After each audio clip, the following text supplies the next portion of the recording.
Hello. Let's see if this is working.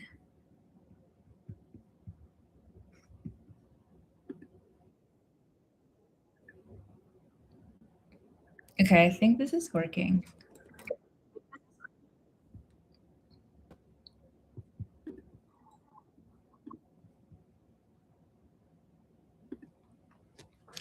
Hi, guys. Well, I am so excited to be here with you today. We're going to talk about um, how to ease in the control, and I'm going to share what I've been through, how I've learned to kind of just surrender and be in the present moment. Let's wait a little bit because I just want to let more people hop in and watch this live. I want to interact with you. Um, if you want to know when I'm coming on live, sign up on the subs- on the description box, and then I'll send you stuff. I'll let you know when I'm coming on live.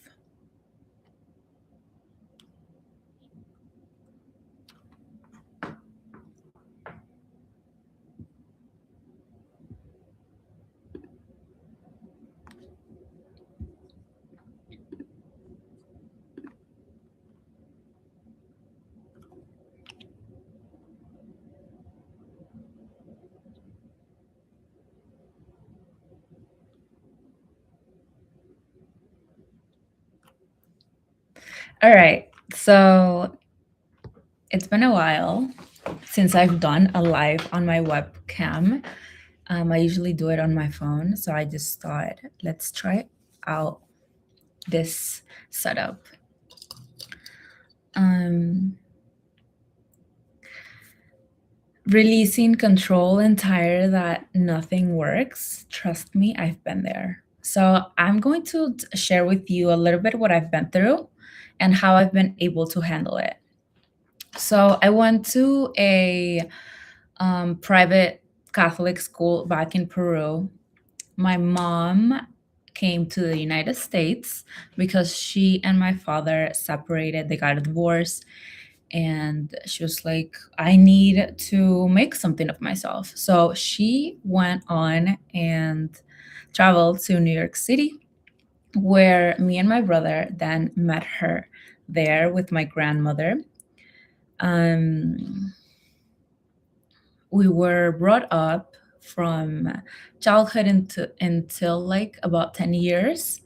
When we were 10 years old, we came to the United States. And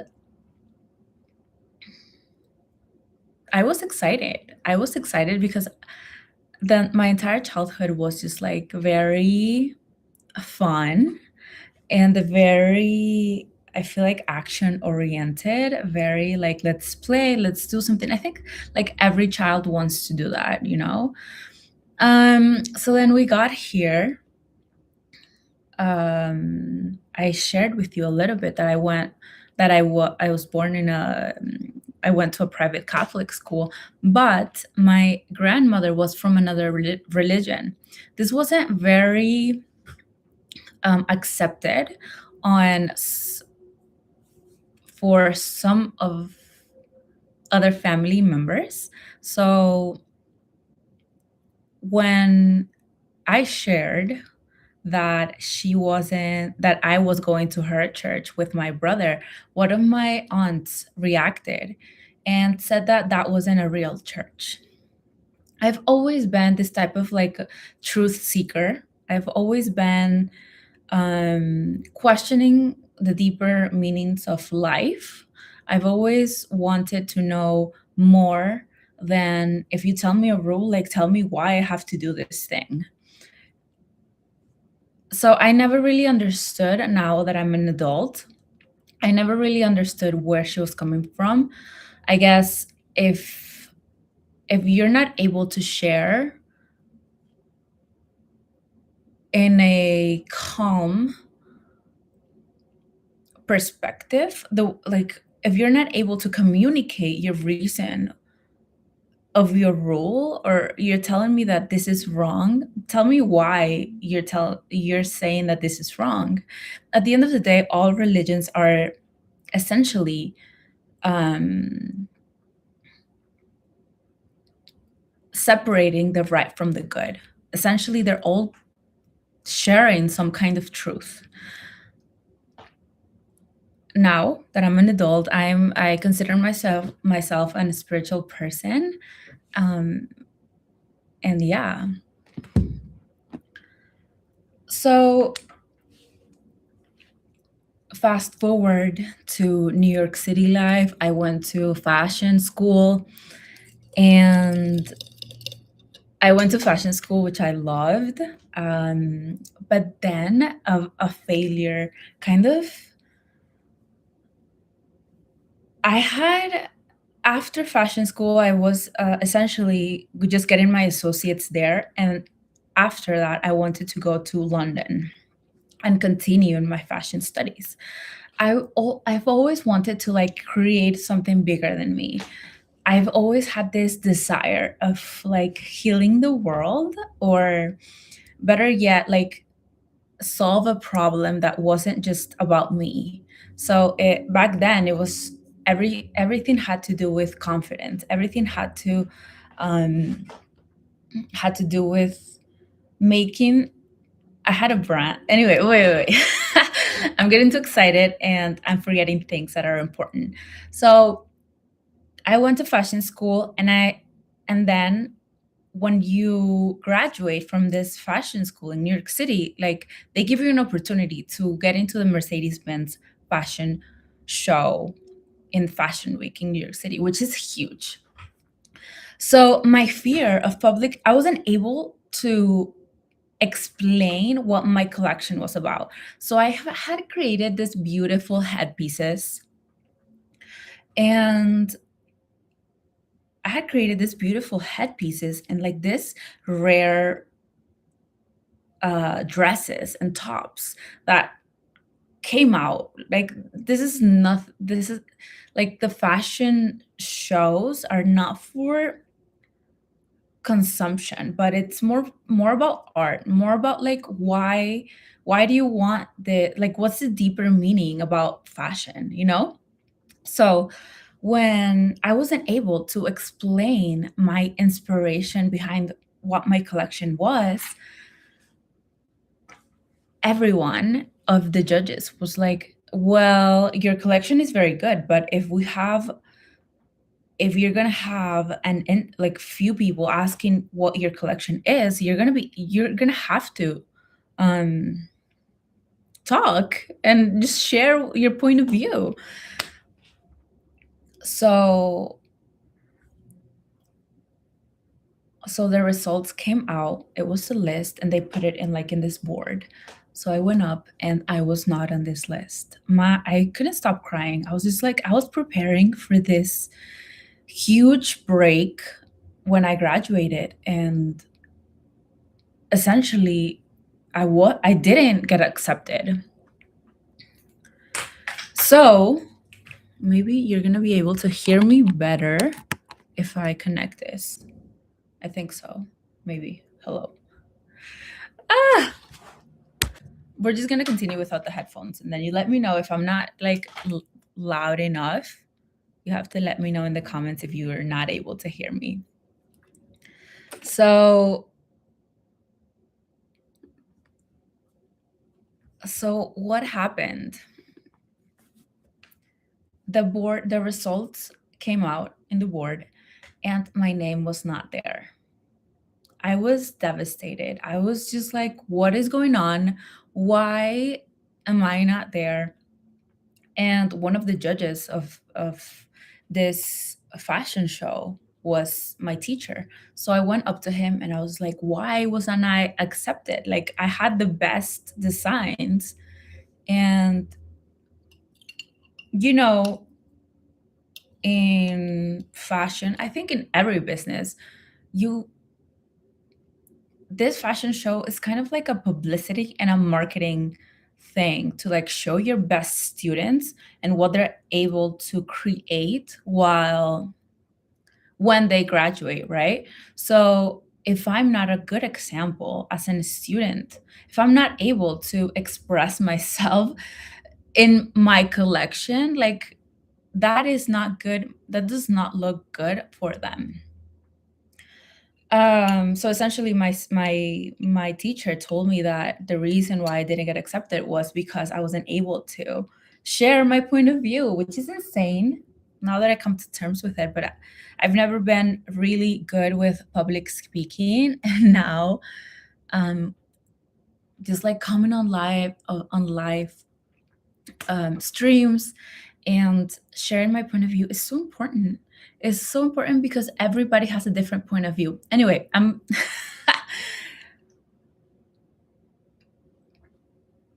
so when he told me that, I was devastated. I could not stop crying. And this had to do with a deeper wound that I had since I was a child. So when that happened, I wanted nothing to do with fashion. So my idea of like being in a museum, my idea of going to London and continue fashion design was not in the books anymore. So so I went back to Peru and started teaching little kids how to swim. And one of my friends was just like, "What are you doing, Greta? Like you have a fashion design degree. What are you doing here, like in Peru?" Yeah, okay, that's fine for like a vacation thing, but that's not what you're gonna do. You're like basically she told me I was wasting time. Which indeed I didn't want to face, that fear. But in the back of my mind, it wasn't that. It was that I didn't want to be put in a box having a 9 to 5 to just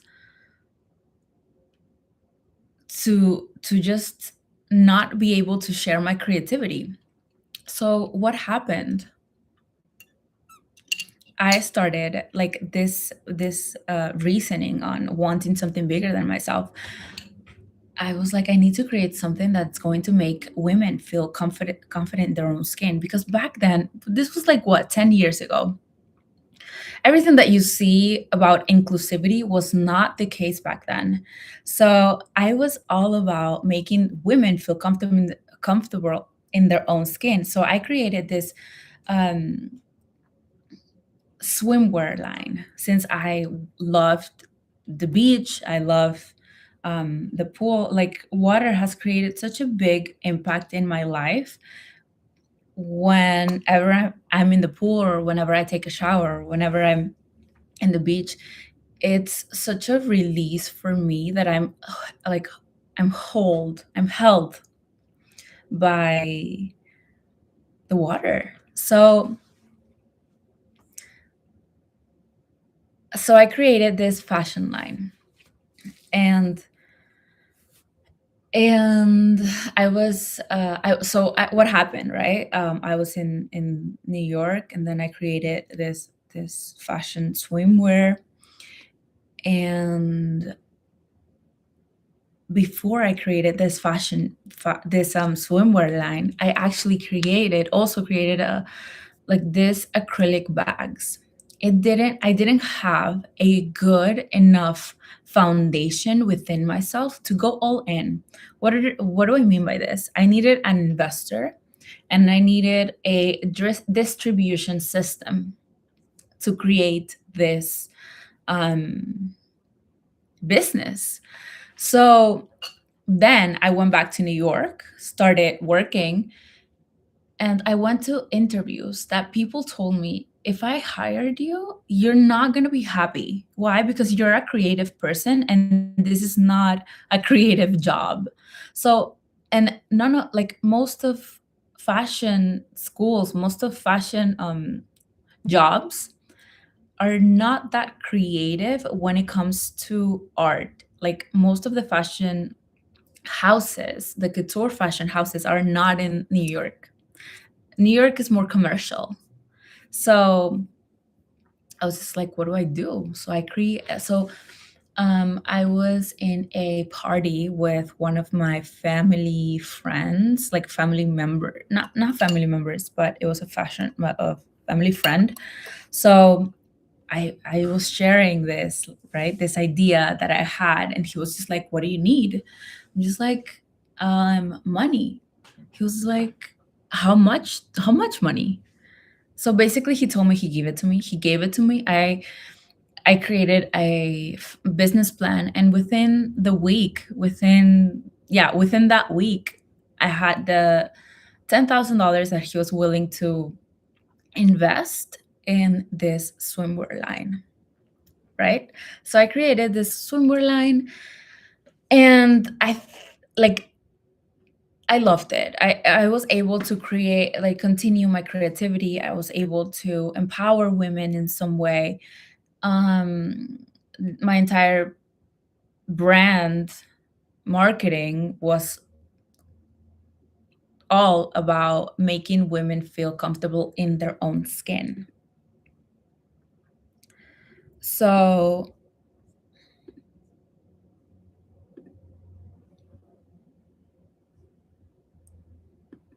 sorry. Okay, so it was all about making women feel comfortable in their own skin. And fast forward, I did a fashion show in Peru, in New York City, in Miami. And then, like, fast forward 5 years ago, something was no longer resonating. I wanted to do a store. My business plan was not good. I needed to have distribution channels to make this brand better and bigger. And yeah, the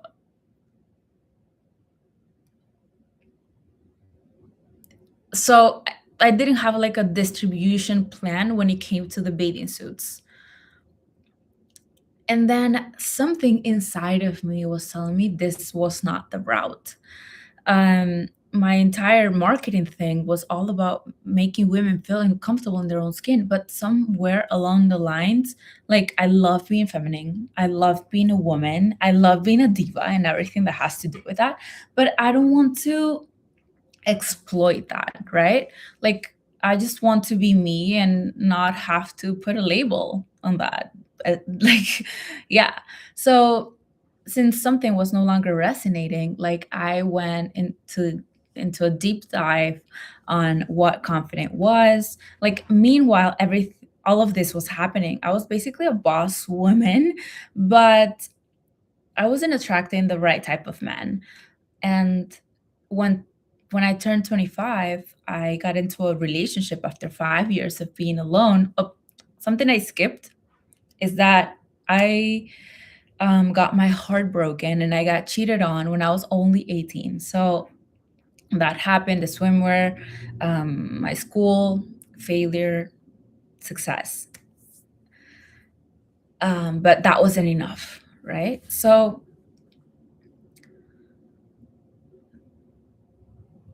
I started evaluating what type of woman I needed to become in order to attract that type of man, like that successful man. Because after this relationship went by,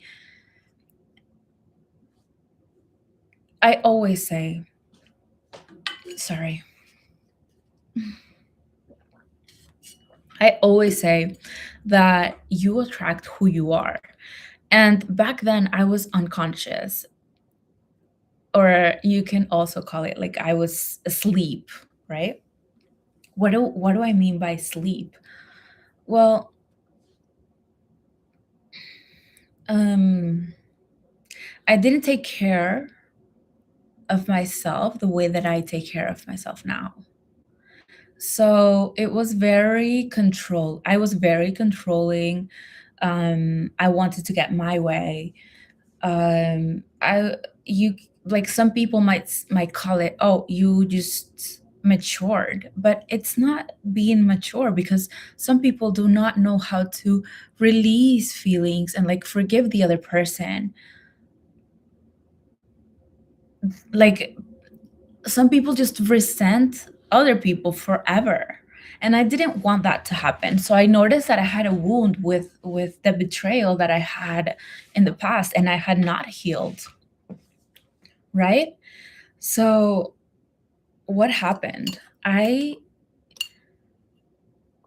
After this relationship, I was like, what person do I need to become in order to attract the right partner? Like what do I need to do? So I got into like psychology. I got into childhood wounds. I got into so many different things that had to do with evolution. And I basically read so many books about relationships, about communication, about emotions. I took courses that that kind of enlightened me in some way or another. And I started noticing cracks. I started noticing where I was being controlling, where I was holding on too tight to make things work or make things go my way. And that wasn't going to cut it if I was being controlling. It has to do with this balance of, yes, set the intention, like you can call that the controlling part, but also surrendering to the present moment, surrendering that everything that's going to come to you, it's going to arrive no matter what. You just need to hold on to your desire long enough so it manifests. Isn't that insane? Isn't that This is all you have to do. Surrender, sorry, again, set the intention, become aligned with that desire, become aligned with that desire, and hold it long enough so it comes true.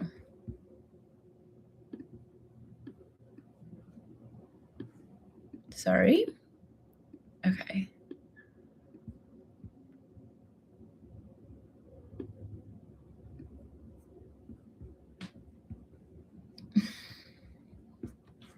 All right.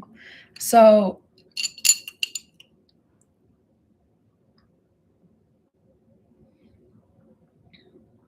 usually so many people are live with me, but today it seems like people are busy or something.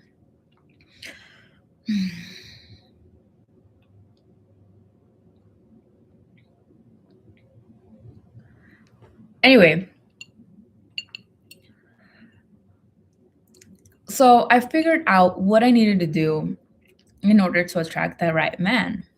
I needed to become conscious. So I started taking, after I took all these classes, I put them into work. I started aligning to that women that actually attract and matches that frequency of that successful man, of that man who buys you things, that man who provides, that healthy version that I wanted for I mean, I don't want to say a long time, because once I figured out what I wanted, I just aligned with my desire and then I got it. It wasn't that hard. However, when I go back and if I were to share what happened and my story with that, I needed to release. I wanted a provider man, and my current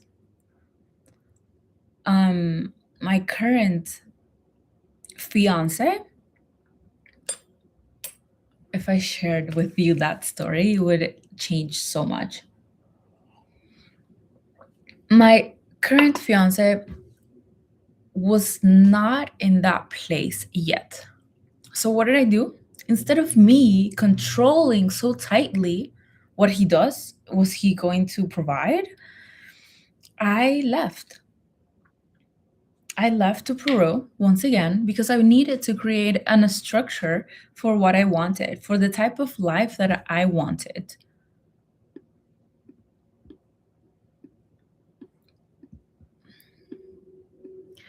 And once I created that, it was like the stars aligned. He proposed last year, and it was the most magical thing. I had to elevate. I had to learn to stop um, trying to control the situation, stop micromanaging. Like, sure, if you're not gonna do that, okay, well, I'm gonna go do my own thing. I'm gonna go work. I'm gonna go and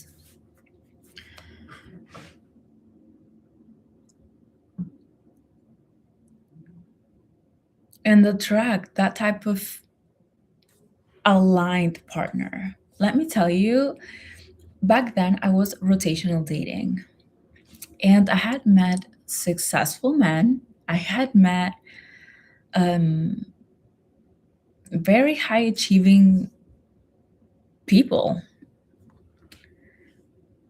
And there was something else happening. There was an unspoken bond between Caesar and I. There was something stronger that was pulling me towards him and trying to make it work with him. That's why I retreated. That's why I was like, I don't want to push. I don't want to tell you what I want, and I don't want to control you. Even though I tried in a certain way, I didn't want to just tell him what to do for him to do it. I wanted to have this magical relationship. And at the end, I did. I just had to align and match that and match those actions of that woman that actually is this wholesome chick, this diva, this women who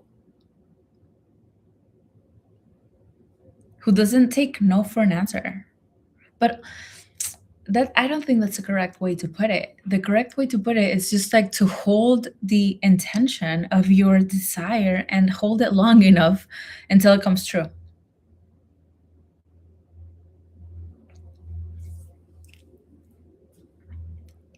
Let me know in the chat if this is you, if you're resonating with that, if you try to control the situation and you don't stop until you get it right. That's actually stopping you from getting the thing that you want. Sometimes you need to release. Sometimes you need to surrender. Sometimes you need to just trust that that's happening for you.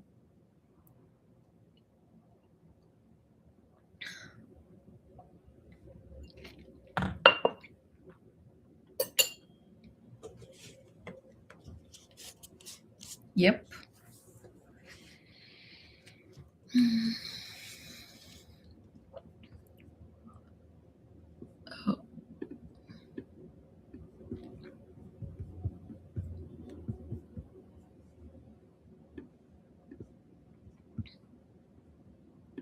So I'm talking to you. I'm talking to that woman who is so tired of working, of trying to control the thing and it doesn't work. I'm talking to you, to that woman who doesn't stop because she thinks that she needs to do more in order for her desire to come true. I'm talking to that woman who doesn't let go. I'm talking to you because if you're ready to step up, if you're ready to get that desire that you want, that man, that success, you need to stop and surrender and trust that it is happening for you. If you are ready to step into this journey, please, I invite you to take the art of becoming, or I invite you to get into the masterclass that I'm doing at the end of this month. I put the link in the description box. If you're ready to take the art of becoming, just join the art of becoming.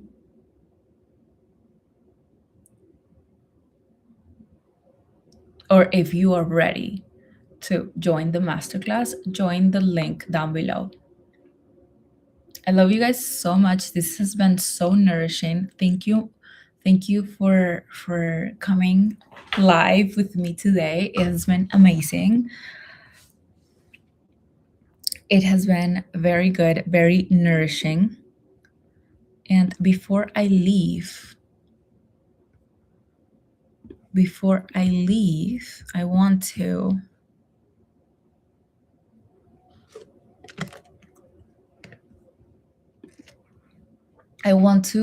just remind you that I've been there.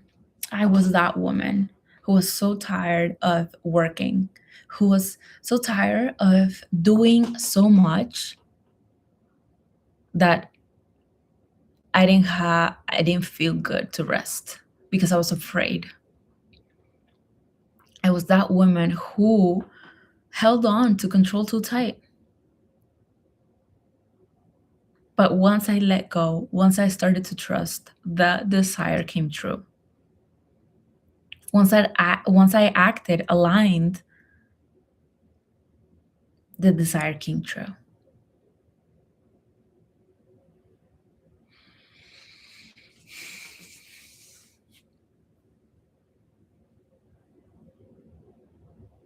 In the art of becoming, I share the step-by-step process that you need to go through, and I guide you on how you need to put it into your life and find that inner transformation that you have to go through and thread through, go inwards and ask the right questions for the answer to emerge. Sometimes it's not doing more, but it's trusting.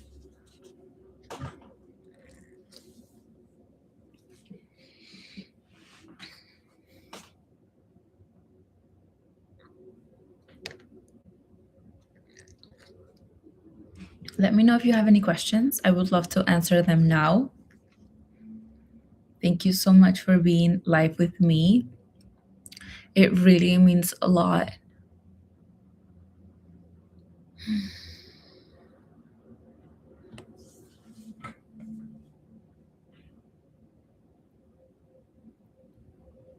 Like, even though I did this entire journey, I needed the framework for this to happen.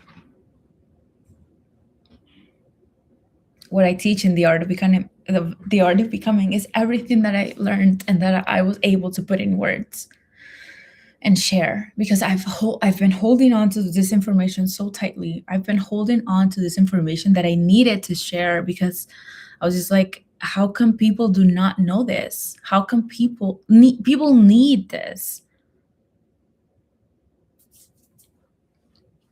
Yeah, that's it. Thank you so much for joining me. It's been very nourishing doing this stream, and I love you guys. I'll sign up into the